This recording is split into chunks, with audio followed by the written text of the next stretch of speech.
Like, I'll link up with you later.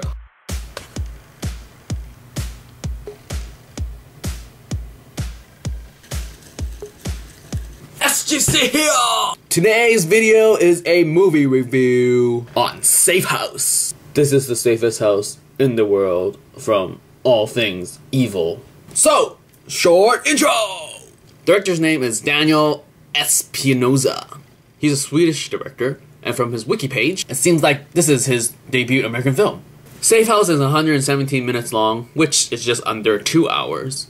Storyline! So you have your noob CIA agent who has to escort a legendary rogue CIA agent to a safe house. They are being targeted and hunted down by an unknown enemy. Noob tries to figure out why they are being targeted throughout the film. The cast! Sure, Denzel's face is plastered all over the place, you know, in trailers and in the posters. But Ryan Reynolds as Matt Weston is the star here. There's a lot of movies recently with Ryan Reynolds in it, and luckily all of them has been an improvement of his Wolverine origins. Reno here is great. He has the whole new vibe, but he still has a handle on the situation. Like, guns blazing, cars crashing, he's just like, I gotta do my job!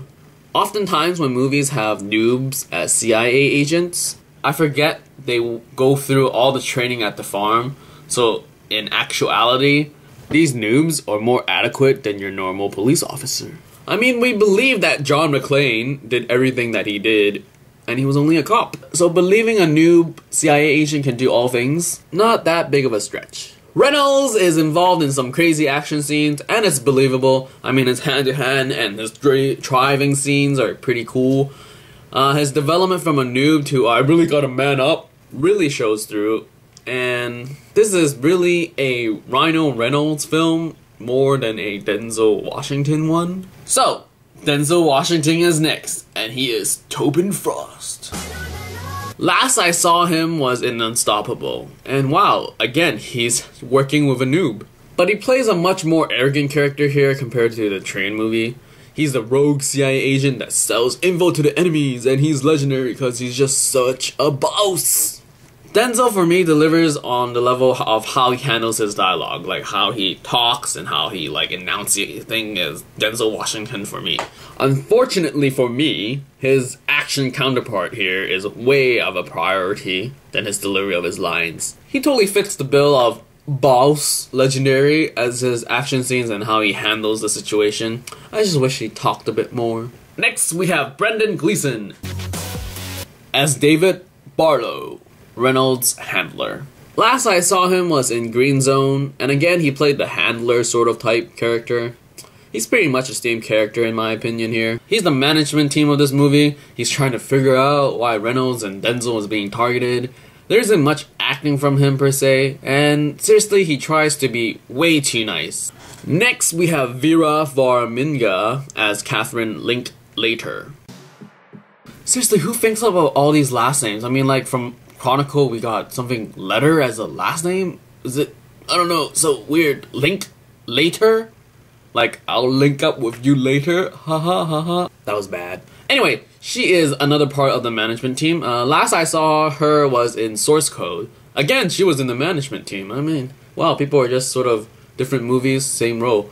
She was good in that. I liked her character. I liked how it was written. Here, not so much. She doubts pretty much everything, and she's really annoying. I mean, acting is not crucial here for her, because she's just like, I don't believe what's happening here. I don't agree to your statement. You're wrong. She comes off very paranoid and untrusting, and it's a kind of a excessive in a way too. I blame the writing. Nitpicks! I like Denzel a lot better than Reynolds, so I wish Denzel had a bigger part. How would I have done it? I don't know. More lines? No, that wouldn't fit with his character. And there's some inconsistency problems here. I mean, you have the bad guys coming in waves and waves throughout the movie, and at the climax, you have 3 bad guys taking over the legendary dude. Come on! Action was there enough in terms of intensity, but it would have been made much more sense to have more bad guys at the end. The plot is pretty predictable. I wish for something more. I wasn't surprised at all. There's a nice cameo from a TV show guy. Nice to see him in movies. He's another guy that I recognize solely with voice. So it was cool seeing him in this after the sadness of In the Darkest Hour, which I don't know if I even should bother to do a review on. So recommend it to Rhino lovers, obviously. He's a star of this movie, like I said before. He fits the bill of action hero here and really redeems himself after the disaster of a movie called The Green Lantern. Also recommended to Denzel lovers. You should check this out if you like him more in an action movie than a dialogue-driven one. And his beard and sort of afro-y hair is pretty funny to look at. Overall feelings. It was an enjoyable film. Action-wise, it was pretty good. I mean, car chases, hand-to-hand combat. Not a lot of guns fight though, but oh well. I'll get this on Blu-ray and DVD when it comes out because I'm a Denzel lover and I try to get everything that he's in, which I just started recently. And that is all my review of Safe House. No one is safe. So remember, new videos on Tuesday, Wednesday, and Friday. Like it, subscribe, check it out.